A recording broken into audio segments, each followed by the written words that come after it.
Mariak ko har zual sangin kadon chin sa thilaya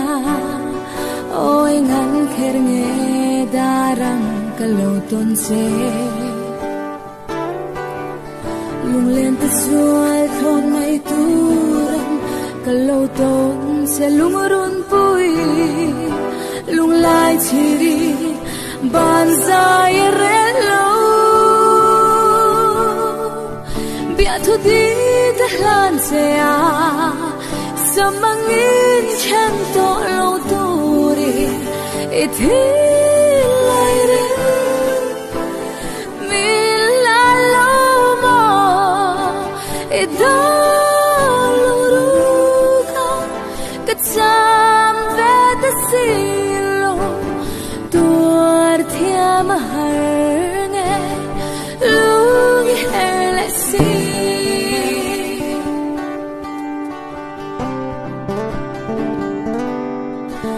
hian ka zot sa min sang la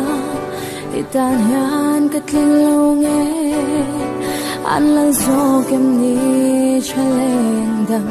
itan hian sulam min tum lo ka hai lo apoi e mai rai ra vanga tuar to ka ti zual suang moi lo bia thu đi ka lan se a samangin chan to lo turi e thi lai re mi la lo mo e da lo ru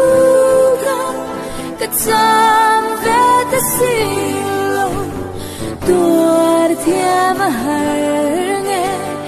lung her la si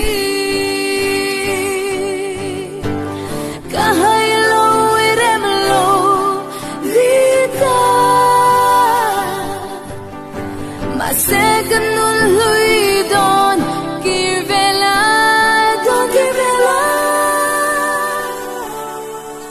bia thu đi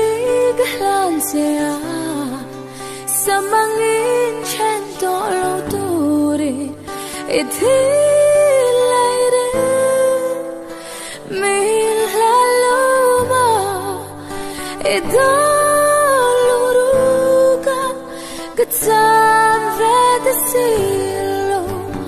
tuar thiam har